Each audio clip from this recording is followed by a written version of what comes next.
Hello guys! Flex ko nga pala yung aming garden. So, yun guys, lumipat na naman kami ng another accommodation. So, yun. Gardening kunwari. Kahit hindi naman totoo. Nga pala guys, yan yung asawa ko guys, di ba? Ang pogi. So, yun, gugulhin natin siya. By the way, may sili pala kami labuyo dito. Binigay ng aming kaibigan bago siya umalis. Thank you sa'yo, kuya. At ayun nga guys, flex ko lang yung aming tanglad. So, nagtanim din si kaibigan. So, binigyan niya rin kami. Ayun pala guys, ito carrots. So, yung asawa ko, nagdadamo, kala niya damo, hindi niya alam, carrots pala. So, ayun, nakita ko na naman yung isa, nakapusli. Sabi ko, itanim mo yan. So, mabait naman ang aking asawa. Agad-agad naman tinanim kasi baka mapalo sa akin. And ito pala guys, may mga bulaklak din dito na hindi ko pinapali sa kanya. Kasi ito, carrots din pala ito. So, yan. May mga bulaklak pa rin dito. Tapos, may labanos. Yung labanos dito, guys, is color red. So, yun yung... Ay, di yan. Bulaklak po din po yan, guys. So, yun, guys. Labanos. Yan yung labanos din na kulay red. So, before kami pumunta rito, nandyan na ang mga yan. So, kasi malig din sa gardening yung mga dating nakatira dito, guys. So, iniwan nila yung mga to na may tanim na talaga.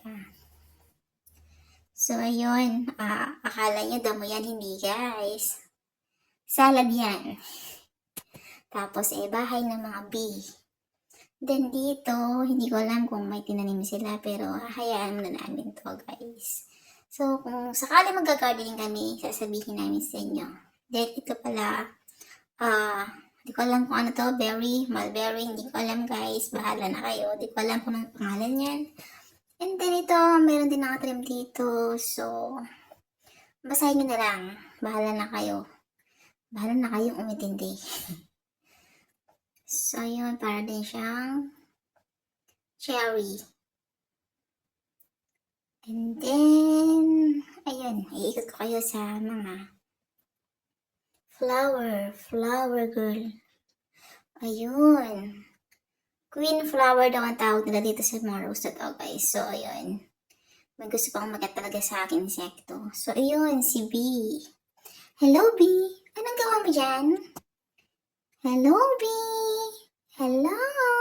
Tao po. Ayun, busy masyado si Bee, kaya hayaan na lang natin siya. So, ayun. So, yung bulaklak na ito, sabi sa akin ng isang kaibigan, kinakain daw to kapag bagong bukadkad. Pero pag ganyan daw po na matanda na, hindi na daw pwedeng kainin. So, ayun, ang ganda na rose. So, yan, plus ko ang kulay na rose na to is nagaganda na ako. Parang siyang pink-orange. So, di ba, ang gandang picturean sa part na to. So, ayun, guys. Another bee, another lavender na naman, guys. So, yan. Ang ganda. So, konting ayos lang. By the way, guys, dito sa may likuran na ito, para siyang playground ng mga bata. Malaki. Then ito, meron ditong apple sa kabilang bakod, guys. So, pwede manungkit niya kasi wala namang nakatira dyan sa bakod na yan.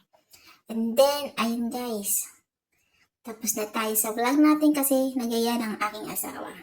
So, thank you guys!